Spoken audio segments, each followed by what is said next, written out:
Today on Listen Up, extreme living in extreme conditions. Is God with people in crisis? That story next.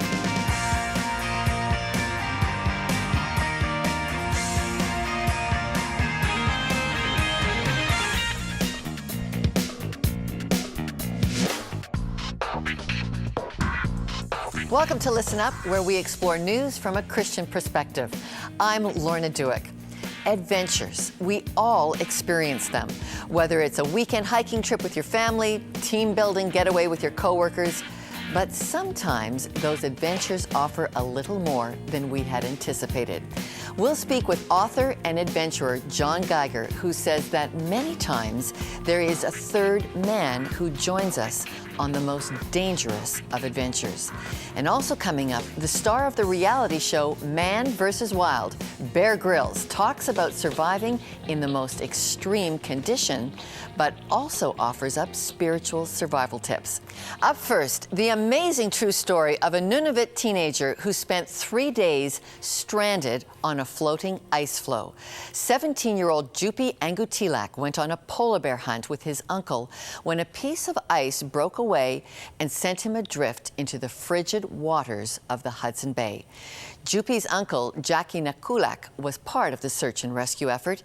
He joins us now from the island hamlet of Coral Harbour, Nunavut. Jupi, thank you so much for joining us. Can you start by telling us, how did your 17-year-old nephew end up on an ice floe for 3 days? It happened the time when they went out polar bear hunting, and they have to hunt for 3 days. On the third day, they probably were coming back from hunting, and it was stormy because up here, when it's really blizzard, it blows really hard. And once if you're on the ice down in the ocean, the ice going to break up and it's going to take you further down. When Jupi was rescued, has he shared what were his thoughts as he was stranded out there for 3 nights? We couldn't talk to him right away. We didn't want to ask him a lot of questions. The main thing was to get him back to the community. We didn't even dare ask, how did you make it out? How are you? We didn't even ask any questions. The main thing is, we had to bring him back to the community when he's still breathing.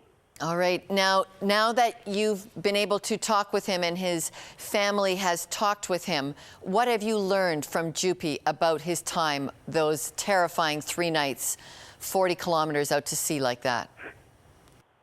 We did a lot of prayers.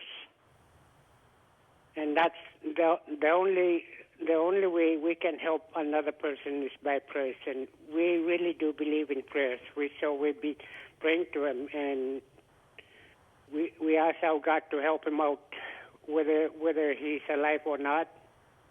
But we never give up. We know he was still alive.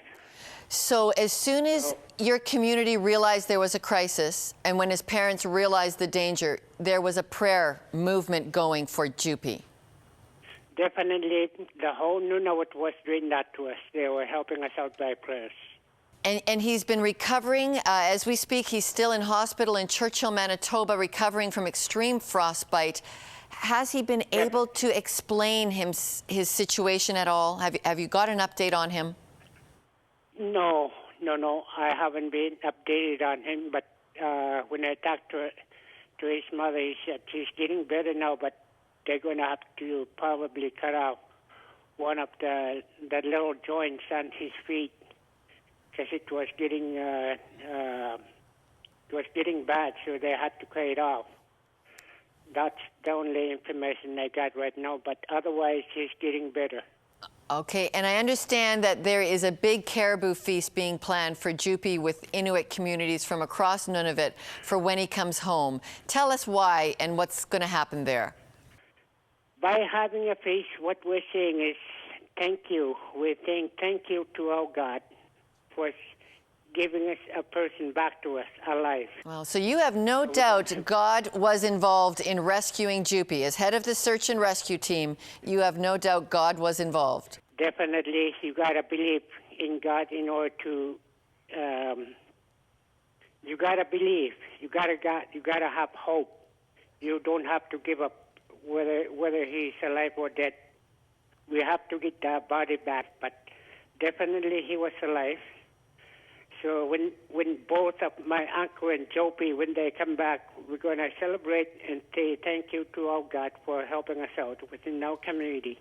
Jupi hasn't been able to say yet, has he, if he felt the presence of God out there on the ice?